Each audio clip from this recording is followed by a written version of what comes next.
오늘 함께 나눌 하나님 말씀은 사도행전 2장 36절부터 42절까지 말씀입니다. 사도행전 2장 36절부터 42절까지 신약성경 190면 정도에 있습니다.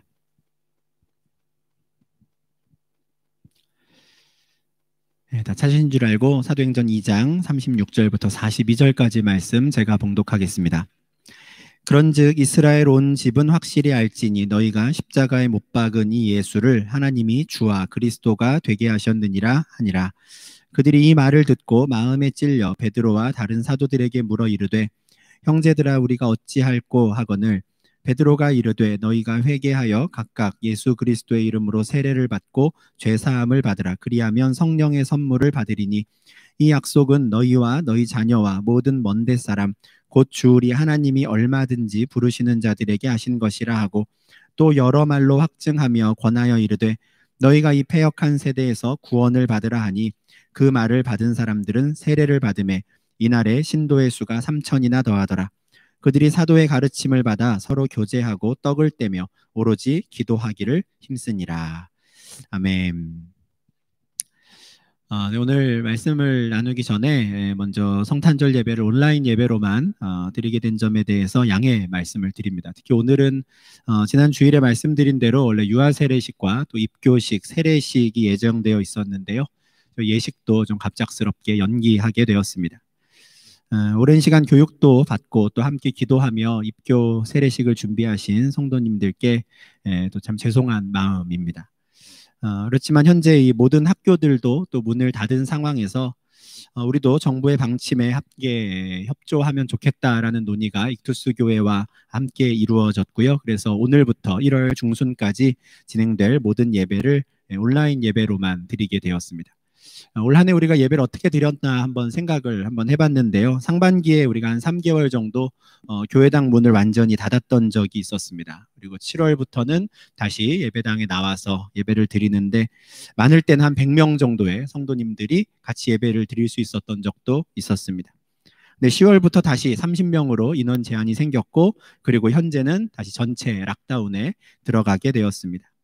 그동안에는 그나마 뭐 구역별로라도 잠깐씩 함께 예배 드리고 또 인사도 나눌 수 있었는데 앞으로 한 달간 서로 뵙지 못하는 상황이 되었습니다. 속히 이 상황이 안정되어서 모든 성도님들이 다시 모여서 함께 찬양하며 또 예배할 수 있는 날을 주시기를 우리가 기도해야 하겠습니다. 그런데 실제로 현실을 좀 바라보면 우리 주위를 돌아보면 실제로 당장 코로나로 인해서 지금 고통받는 분들이 너무 많이 계십니다. 육체적인 고통으로 고생하는 분들도 많아졌고 또 코로나 상황이 이게 장기화되면서 경제적인 어려움을 겪는 분들도 많아졌습니다. 많은 가게들이 오랜 기간 아예 문을 닫고 있고요. 어떤 분들은 지금 이 일로 인해서 기본적인 생계에도 또 위협을 느끼는 상황입니다. 이런 현실을 생각하면 어쩌면 우리가 교회당에서 예배를 드려야 하나 온라인으로 예배 드려야 하나 이런 고민은 좀 사치스럽게 느껴질 정도로 배부른 소리처럼 느껴질 법한 상황이 아닌가 이런 생각이 들 때도 있습니다. 물론 우리가 예배하는 것이 뭐 하찮게 여겨도 된다라는 것은 절대 아니고요. 우리가 늘 소중히 여겨야 하지만 또 당장 먹고 사는 문제로 힘들어하는 분들을 보면 우리가 함께 힘을 모아서 어떻게든 이 상황을 최대한 빨리 안정시키고 또 이 위기를 좀 잘 넘어갈 수 있는데 우리가 함께 좀 힘을 보태야 하지 않나 하는 생각을 하게 됩니다. 그래서 우리가 하나님께 기도 드릴 때에도 우리 교회와 또 우리 성도들만을 위해서 기도하는 게 아니라 우리 이웃들, 옆집에 사는 분, 또 맞은편에 사는 가정을 위해서도 함께 기도할 수 있으면 좋겠고요. 네덜란드 사회와 또 이 민족에게 하나님께서 긍휼을 베풀어 주시기를 우리가 더 열심히 기도할 수 있으면 좋겠습니다.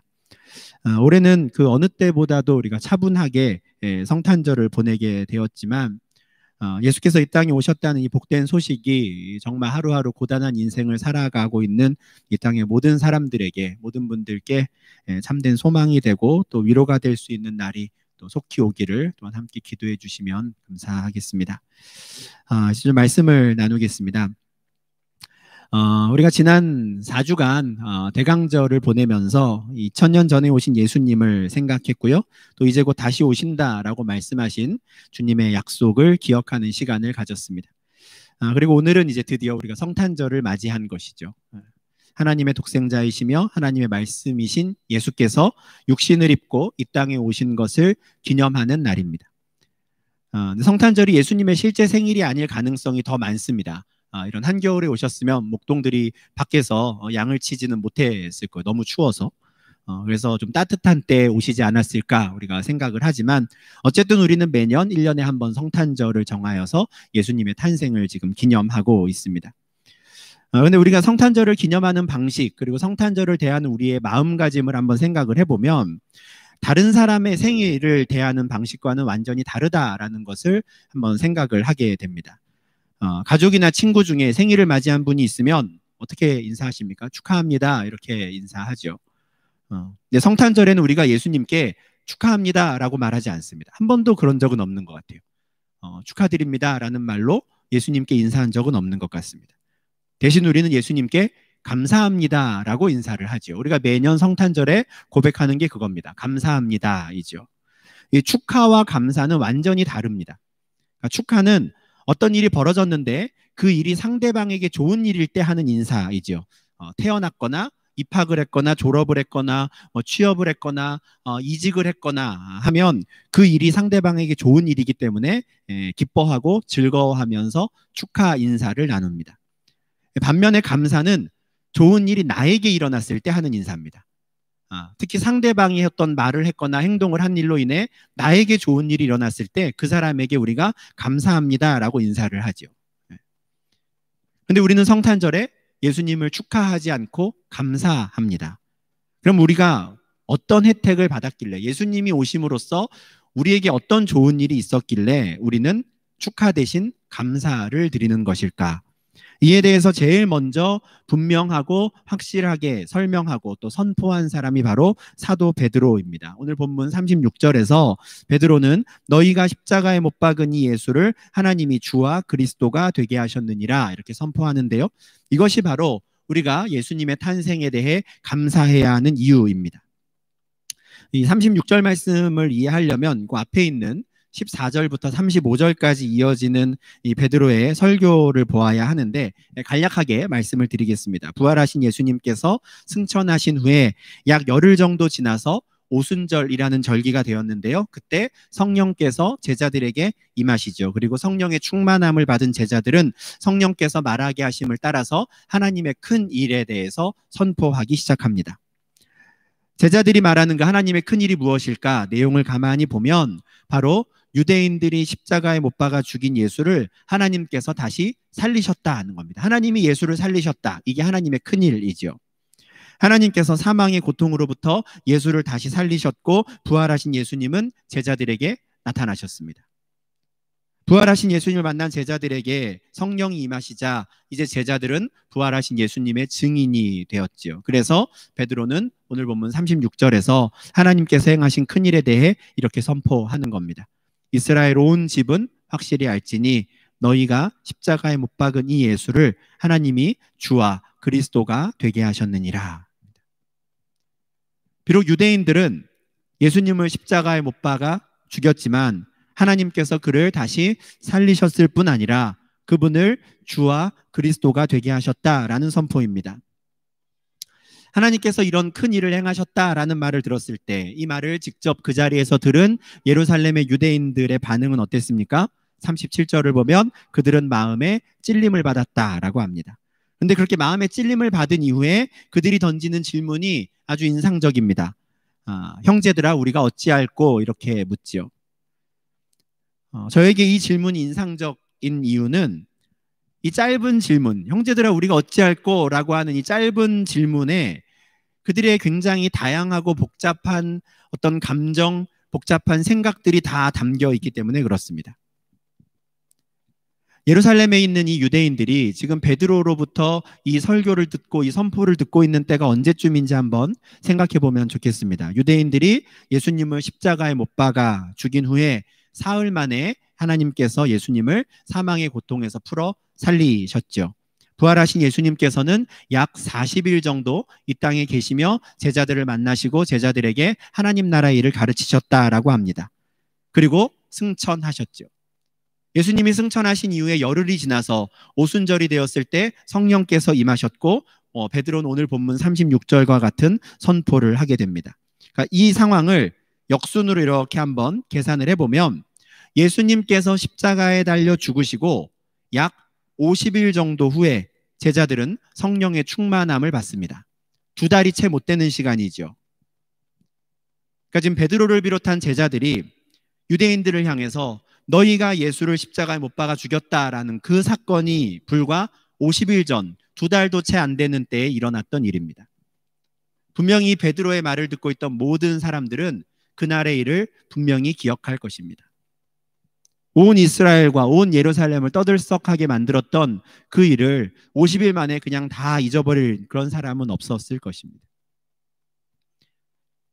자신들이 그 십자가에 달린 예수를 분명히 보았는데 베드로의 말을 들어보니 그들은 하나님께서 자신들을 위해 보내신 구원자를 우리 손으로 죽였구나라는 걸 알게 되는 겁니다. 로마 제국의 압제 아래 하루하루 고단한 삶을 살던 유대인들의 유일한 소망은 하나님께서 우리를 위해 언젠가 보내실 그리스도 메시아였습니다. 그분이 오시면 우리 삶이 달라질 거라고, 그분이 오시면 우리는 구원받을 수 있을 것이라고 기대하며 하루하루를 살고 있었어요. 근데 베드로의 말을 들으니 상황이 어떤 겁니까? 이미 하나님께서 보내신 그 구원자를 우리가 죽였다는 것이죠. 그들의 마음이 철렁 내려앉지 않을 수 없었을 겁니다. 우리가 무슨 짓을 저질렀는가 생각했겠죠. 더군다나 하나님께서 그 예수를 다시 살리셨다라고 하니까 그러면 우리는 결국 하나님이 하시고자 하는 그 일에 우리가 방해가 된 것은 아닌가? 우리가 하나님을 맞서는 자들이 된 것은 아닌가? 아마 두려웠을 겁니다. 그래서 그들은 우리가 어찌할꼬 탄식하며 질문할 수밖에 없었습니다. 복합적인 감정이 있었겠죠. 종교 지도자들의 충동질에 넘어갔던 것을 생각하면 그 종교 지도자들이 원망스러웠을 것이고, 그래도 그 충동질에 넘어가서 자신들이 했던 어리석은 행동들이 떠올라서 후회하기도 했을 겁니다. 하나님에 대한 두려움도 있었을 겁니다. 그래서 하는 말이 우리가 어찌할꼬이죠. 사실 그 자리에 있던 수많은 유대인들 중에 자신들이 처한 이 심각한 상황을 해결할 수 있는 사람은 아무도 없었습니다. 말 그대로 이미 엎질러진 물이었죠. 사실 우리가 어찌할꼬라고 질문을 하긴 했지만 뭔가 대단한 대책이라든가 뾰족한 수가 있을 것을 기대하고 한 말은 아니었을 겁니다. 그냥 답답한 마음에 그럼 이제 우리 어떻게 하라고 라고 내뱉은 말이었을 것 같은데, 근데 사도 베드로는 고민도 하지 않고 그들의 문제를 단번에 해결할 수 있는 놀라운 길을 해답으로 제시합니다. 38절이죠. 너희가 회개하여 각각 예수 그리스도의 이름으로 세례를 받고 죄사함을 받으라. 그리하면 성령의 선물을 받으리니. 이것이 바로 우리가 어찌할꼬라는 질문을 던진 그 사람들의 문제를 해결할 수 있는 유일한 방법이었습니다. 먼저 그들은 회개해야 합니다. 하나님의 백성이라고 자부하면서도 하나님을 모르고 살았던 것을 회개해야 하고요. 그리스도를 알아보지 못하고 십자가에 못 박은 일을 회개해야 했습니다.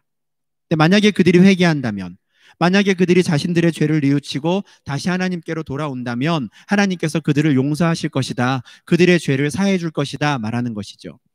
그런데 베드로의 말이 놀라운 것은 하나님께서 이번에 베풀어 주시는 용서는 유대인들이 이미 알고 있었던 용서와는 차원이 다른 것이기 때문입니다.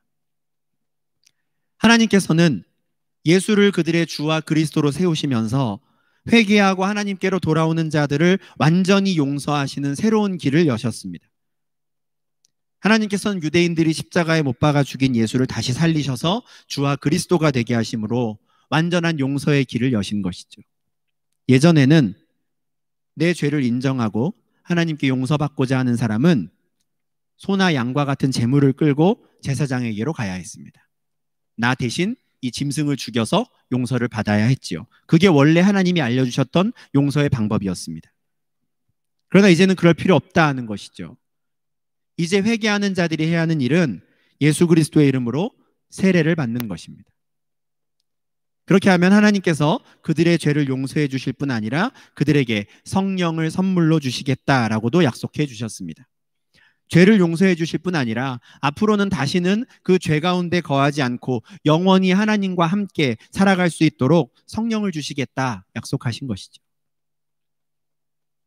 사도 베드로는 이것이 바로 자신의 힘으로는 도저히 헤어나올 수 없는 절망적인 상태에 빠져서 우리가 어찌할꼬라고 되물을 수밖에 없는 자들에게 주어진 약속이라고 선포합니다. 이것은 심지어 하나님의 아들 예수 그리스도를 십자가에 못 박아 죽인 자들에게 주어진 약속이었습니다. 이것은 그토록 기다리던 메시아를 알아보지 못하고 십자가에 달아 죽인 어리석은 자들에게 주어진 약속이었습니다. 더 놀라운 것은 이 약속은 그때 당시 6월절 오순절을 맞아서 그 자리에 모여있던, 예루살렘에 모여있던 그 유대인들에게만 주어진 것이 아니라는 점입니다. 39절을 보십시오. 이 약속은 너희와 너희 자녀와 모든 먼데 사람 곧 주 우리 하나님이 얼마든지 부르시는 자들에게 하신 것이라. 아멘. 사도 베드로를 통해서 선포된 이 약속은 그 자리에 함께 있었던 사람들에게만이 아니라 그 자리에 있지 않았지만 그들의 자녀들에게도 똑같이 주어진 것이었습니다. 심지어 아무리 멀리 있는 사람이라고 해도 주 우리 하나님이 부르시는 사람이라면 얼마든지 동일한 죄사함과 성령을 선물로 받을 수 있는 그 은혜를 주시겠다라는 약속이었지요. 40절에서 베드로는 이것이 바로 패역한 세대에서 구원을 받을 수 있는 유일한 방법이라고 강조합니다. 40절에서 드디어 베드로가 구원이라는 단어를 쓰는데요. 이 구원이야말로 유대인들이 그동안 그토록 메시아를 기다려왔던 이유였습니다. 메시아가 곧 구원자이기 때문입니다. 근데 하나님께서 보내신 그 구원자, 메시아, 예수를 우리가 죽였었거든요. 돌이킬 수 없는 일이 벌어졌는데 하나님께서 그를 다시 살리셔서 그들의 주와 그리스도, 그들의 구원자가 되게 하셨다라고 하는 겁니다. 그들뿐만 아니라 그들의 자녀들, 그리고 하나님이 얼마든지 부르시는 그 모든 사람들을 패역한 세대로부터 구원할 메시아, 그리스도로 삼으신 것입니다. 그런데 39절에서 베드로가 말하는 이 약속의 대상에 우리도 들어가 있습니다. 하나님께서는 예수를 주와 그리스도로 삼는 자들은 패역한 세대로부터 구원하시겠다 하셨는데 너희와 너희 자녀와 모든 먼데 사람 곧 주 우리 하나님이 얼마든지 부르시는 자들이 대상이었습니다. 이 중 우리가 어디에 있겠습니까? 우리는 모든 먼데 사람입니다. 모든 먼데 사람. 왜냐하면 우리는 유대인도 아니고요. 그들의 자녀도 아니기 때문이죠. 근데 상관없습니다. 예루살렘에 살던 유대인들이나 먼데 사는 이방인들이나 상관없이 하나님께서 부르시는 모든 자들에게 똑같은 약속이 주어졌습니다. 하나님께서 예수 그리스도를 통해 주신 이 약속을 받을 수 있는 사람은 더 이상 어떤 민족이나 혈통에 얽매이지 않습니다. 사회 경제적인 지위에 따라 가려지지도 않습니다. 중요한 것은 하나님이 부르셨는가 하는 것이죠. 하나님이 부르셨는가. 지난주일 설교를 통해서도 이 성령의 부르심에 대해서 잠깐 말씀을 드렸는데 우리가 그것을 인식하든 못하든 관계없이 하나님께서 부르시는 사람들이라면 누구나 십자가에 못 박힌 예수를 주와 그리스도라고 부르게 됩니다. 하나님께서 부르시는 사람들이라면 누구나 죄사함을 받고 성령을 선물로 받을 수 있습니다. 그리고 그들은 패역한 세대로부터 구원받은 하나님 나라의 백성이 되는 것입니다. 우리는 예루살렘으로부터 아주 멀리 떨어져서 살고 있는 사람들입니다. 한국은 더 멀죠, 예루살렘에서. 사도행전 2장 39절의 약속이 선포된 지 2000년이나 지난 2020년을 살고 있는 사람들이기도 합니다. 그러니까 거리상으로나 시간상으로나 도저히 가까울 수 없는 사람들이 바로 우리들입니다. 그러나 그 시간과 장소에 상관없이 하나님께서 우리를 부르셨기에 우리는 예수를 주와 그리스도로 고백하게 되었습니다. 이 패역한 세대로부터 구원받은 자들이 된 것입니다. 우리가 매년 성탄절을 기념하여 모여서 함께 예배를 드리면서 예수님께 축하합니다 라고 말하지 않고 감사합니다 라고 말하는 이유가 바로 이것입니다. 우리에게 좋은 일이 일어났거든요. 패역한 세대에서 구원받은 사람은 우리이지 예수님이 아니시거든요. 그러니 우리는 감사하는 겁니다. 사실 예수님이 이 땅에 오신 일만을 생각하면요, 이건 정말 축하받을 일이 아닙니다. 예수님 입장에서 좋은 일이 하나도 아니었어요. 빌립보서 2장 6절부터 8절에는 이런 말씀이 있습니다.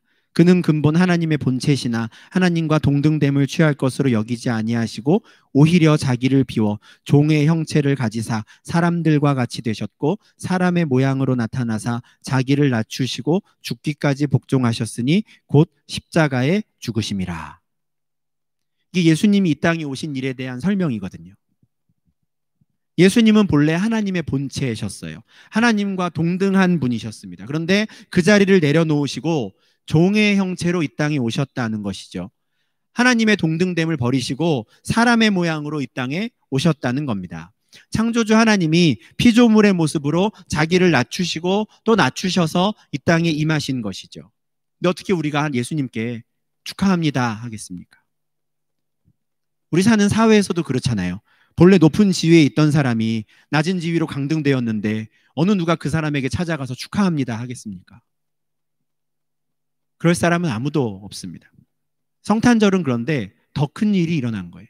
창조주 하나님이 피조물의 모습으로 이 땅에 오신 겁니다. 그러니 우리가 어찌 감히 예수님의 생일을 축하한다라고 말하겠습니까? 오늘은 분명 예수님께서 이 땅에 오신 것을 우리가 기념하고 우리 입장에서는 기뻐하는 날입니다. 그러나 그 기쁨이 예수님을 향한 축하는 절대 아닙니다. 오늘은 예수님께서 스스로 자기를 비우시고 낮추사 이 땅에 오신 것을 기념하며 감사하는 날입니다.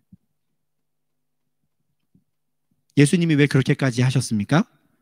우리의 주와 그리스도가 되어주시기 위함이었습니다. 우리를 위해 영원한 죄사함의 길을 여시고 성령을 우리에게 선물로 주시기 위함이었습니다.